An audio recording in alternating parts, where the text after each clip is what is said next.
আপোনালোকে য'তেই বা বিমল বৈদ্য নামৰ এই ব্যক্তিজনক দেখা পায় আমাক সন্ধান দিয়ক আৰু সন্ধান দি আমি আমাৰ তৰফৰ পৰা তেখেতক পুৰস্কৃত কৰিম, তেখেতৰ পৰিচয় আমি গোপনে ৰাখিম আৰু অসমীয়াৰ ওপৰত দবদবনি চলাব, অসমীয়াৰ ওপৰত আক্ৰমণ চলাব আৰু আমি হাতে হাত ধৰি বহি থাকিম এই কথাটো কিন্তু নহয়, আমি স্পষ্টকে জনাই দিব বিচাৰিছো। নামটো হয় বিমল বৈদ্য, অনা অসমীয়া হয়। তেওঁ আমাৰ দেউতাক মাৰি 14টা চিলাই ICUত পঠিয়াই দিছে।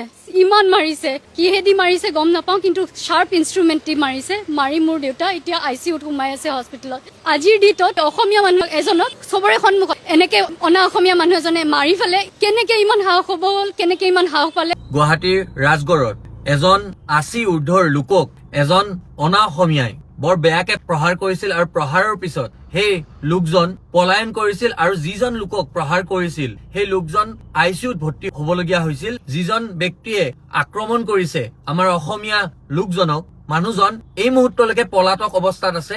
আৰক্ষী প্ৰশাসনে সম্পূৰ্ণৰূপে চেষ্টা কৰি আছে তেখেতৰ লোকেশ্যন ট্ৰেক কৰি তেখেতক কৰায়ত্ব কৰিবলৈ, কিন্তু এই মুহূৰ্তলৈ তেখেতে ফোনো সুইচ অফ কৰি ৰাখিছে আৰু লগতে আৰক্ষী প্ৰশাসনে এই মুহূৰ্তলৈ তেওঁৰ কোনো ধৰণৰ সন্ধান উলিয়াব পৰা নাই। এই ভিডিঅ'টোৰ যোগেৰে সমগ্ৰ অসমবাসীক আমি এক অনুৰোধ জনাব বিচাৰিছো যে আমি স্ক্ৰীণত সেই ব্যক্তিজনৰ ফটো লগাই দিছো। তেওঁৰ নাম হল বিমল বৈদ্য আৰু এই লোকজনে 80 ঊৰ্ধৰ এজন লোকক বৰ বেয়াকৈ প্ৰহাৰ কৰি ICUত ভৰ্তি কৰাবলগীয়া পৰিস্থিতিৰ সৃষ্টি কৰিছে আৰু তেখেতে আক্ৰমণ কৰিয়ে তেজেৰে লুতুৰ পুতুৰ ব্যক্তিজনক সেনেকে থৈ সেই দোকানৰ পৰা পলায়ন কৰিছিল আৰু পলায়ন কৰি আজি পৰ্যন্ত তেখেতৰ কোনো ধৰণৰ সুসূত্ৰ নাই। আৰক্ষীয়ে যদিও কমপ্লেইন লৈছে, কোনো ধৰণৰ সন্ধান এই বিমল বৈদ্যৰ ওলাব পৰা নাই।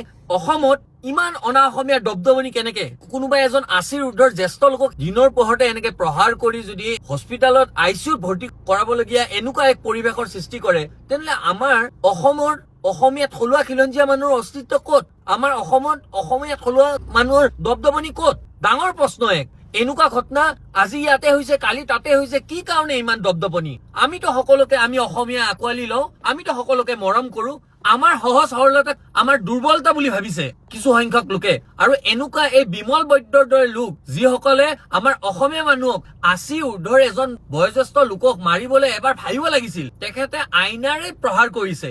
যিজন ব্যক্তিক তেখেতে প্ৰহাৰ কৰিছে তেখেতে এই মুহূৰ্তলৈকে হস্পিটেল ভৰ্তি হৈ থাকিবলগীয়া হৈছে। এই এনেকুৱা ধৰণৰ দুঃসাহসিক কাম কৰিবলৈ কোনে তেখেতক ইন্ধন যোগাইছে? কাৰ প্ৰয়োজনত এনেকুৱা ধৰণৰ এই অনা অসমীয়া ব্যক্তিসকলে অসমীয়া মানুহক এনেকে প্ৰহাৰ কৰিবলৈ সাহস পালে? কাৰ কাৰণে? ফটোখন আপোনালোকলৈ আগবঢ়াইছো এই বিমল বৈদ্যৰ। অসমৰ শদিয়াৰ পৰা ধুবুৰীলৈকে, বৰাক উপত্যকাৰ পৰা ব্ৰহ্মপুত্ৰ উপত্যকালৈকে এই ব্যক্তিজনক যদি কোনোবাই কৰায়ত্ব কৰি দিব পাৰে, তেখেতৰ যদি খবৰ দিব পাৰে, আমি আমাৰ তৰফৰ পৰা তেখেতক পুৰস্কৃত কৰিম। আৰু এটা কথা কলো, তেখেতৰ আমি পৰিচয় গোপনে ৰাখিম, কোনো চিন্তা কৰিব নালাগে। তেখেতৰ পৰিচয় গোপনে ৰখা হব।